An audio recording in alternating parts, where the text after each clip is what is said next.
ప్రేక్షకులకి నమస్కారం అండి. ఈ సమ్మర్ అయిపోయిందనుకోండి, 2 రోజుల నుంచి వర్షాలు పడుతున్నాయి. సద్దన్నం అంటే ఇది సమ్మర్లో తినేదే అని చాలామంది అనుకుంటారు. కాదండి, ఎప్పుడైనా తినొచ్చు, ఏ కాలంలో అయినా తినొచ్చు.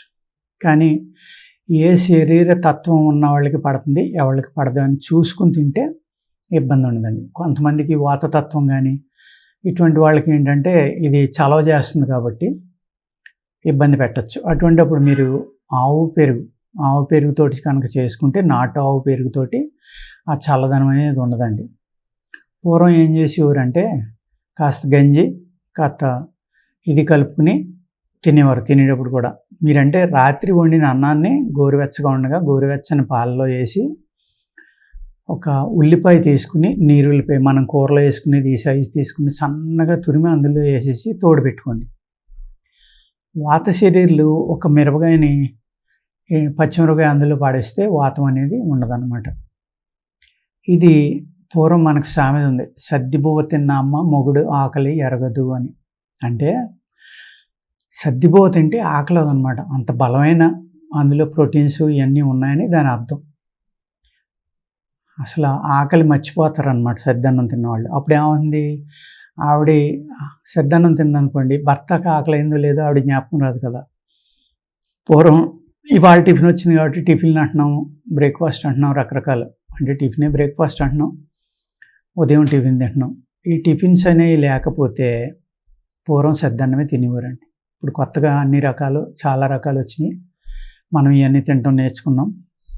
ఇది ఓవర్ నైట్ ఉండి అది తోడుకోవడం వల్ల దీనివల్ల ఏమవుతుందంటే అతి వేడి ఉండి మోషన్ ఫ్రీగా అవ్వని వాళ్ళకి ఇది తినటం వల్ల మోషన్ అవుతుందండి. పొట్టలో కూడా చాలా చల్లగా ఉంటుందన్నమాట. చల్లదనం వల్ల ఏమవుతుందంటే గ్యాస్ట్రిక్ ప్రాబ్లము, కడుపులో మంట, చాలా మంచి బ్యాక్టీరియా, మన పొట్టకి ఏ రకమైన బ్యాక్టీరియా కావాలో, ప్రోబయోటిక్ అనుకోండి, దాన్ని అనేక రకాల పేర్లతో పిలుస్తున్నారు. ఆ బ్యాక్టీరియా అనేది లైట్గా పులిస్తే కనుక ఆ బ్యాక్టీరియా కూడా అద్భుతమైన బ్యాక్టీరియా తయారవుతుందండి. ఇది తినడం వల్ల మనం బ్రేక్ఫాస్ట్ స్కిప్ చేయడం వల్ల ఏమవుతుందంటే గ్యాస్ట్రిక్ ప్రాబ్లం తగ్గడం, అదేవిధంగా మైగ్రేన్ ఉన్న వాళ్ళకి మైగ్రేన్ తగ్గడం కూడా జరుగుతుందండి. నేను కొన్ని వీడియోల్లో చెప్పాను. కానీ మైగ్రేన్ ఉన్నవాళ్ళు బిఫోర్ సన్ రైజ్, సూర్యోదయానికి ముందరే ఇది తీసుకోవాలన్నమాట.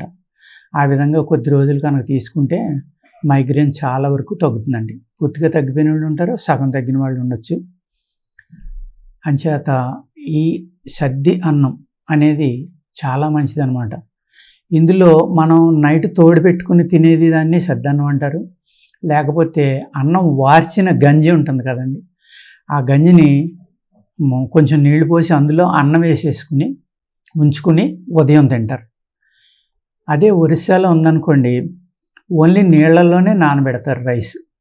15 రోజులు, 20 రోజులు, నెల కూడా అలా ఉంచుకుంటారు. చెడిపోదని అంటారు వాళ్ళు. ఆ అన్నం తీసుకుని తింటూ ఉంటారు వాళ్ళు. ఒక కుండ ఉంది వాళ్ళకి కూడా ఎప్పుడు సాధారణంగా. ఆ కుండలో అన్నం వేసేసుకుంటారు. ఆ నీళ్ళు ఎప్పుడు అందులోనే ఉంటాయి. అన్నం పిండుకుని తింటూ ఉంటారు అన్నమాట. ఈ సద్దన్నం అనేది ఎలాగంటే, పూర్వకాలం సద్దన్నం అంటే, ఇవాళ సద్దన్నం అంటే ఎవరికి తెలియదు, చాలా తక్కువ మంది తెలుసు. పల్లెటూరులో ఉన్న వాళ్ళు కూడా బహుశా మర్చిపోయారేమో.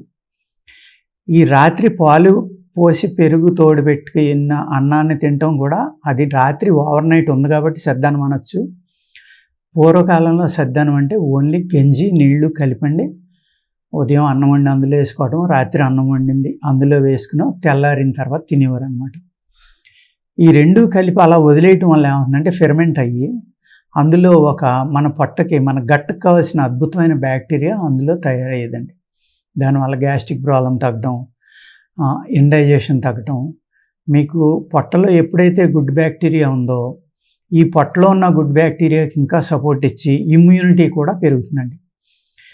అతి వేడి శరీరులు ఉంటారు, వాళ్ళకి ఇది చక్కగా పనిచేస్తుందండి. అలాగే మార్నింగ్ టిఫిన్ తింటే ఆరగలేదని, చట్నీలు అయ్యి తినడం వల్ల ఇబ్బందిగా ఉందని, ఆయిల్ ఫుడ్స్ తినమని ఇటువంటి వాళ్ళు ఎవరైతే ఉన్నారో వాళ్ళందరికీ కూడా ఇది గట్ బ్యాక్టీరియా, అంటే మన జీర్ణావయవాల్లో ఉన్న బ్యాక్టీరియాని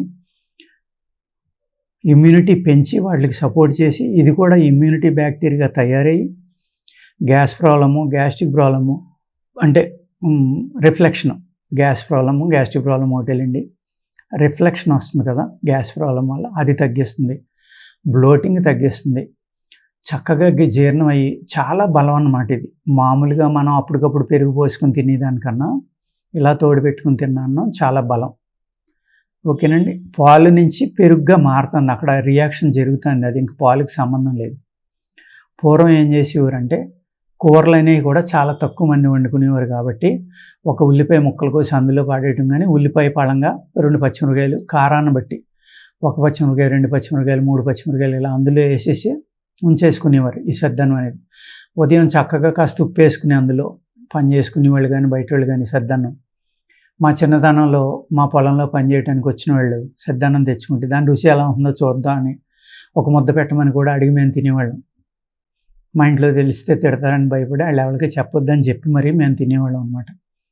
అంటే మనం రోజు తిన్న ఆహారం కాకుండా వాళ్ళు తినేది ఎలా ఉంటుందో రుచి చూద్దామని, లేకపోతే దాని టేస్ట్ చూద్దామనో, లేకపోతే అదేంటో తెలుసుకుందామని ఆతృత. కానీ వాళ్ళు తింటూ ఉంటే కూడా ఉల్లిపాయ కొరుక్కుని మిరపకాయ కొరుక్కుని తింటూ ఉంటే కూడా మనం అట్రాక్ట్ అవుతాం ఆ ఫుడ్కి. అట్రాక్ట్ అయ్యి కూడా ఆ చిన్న ఉల్లిపాయ ముక్క ఇమ్మని చిన్న మిరపకాయ ముక్క ఇరుచుకుని అది నోట్లో పెట్టుకుని కారం అలవాటు లేకపోతే ఒగురుస్తా ఆ అన్నం తిని దాని యొక్క టేస్ట్ని ఎంజాయ్ చేసేవాళ్ళం.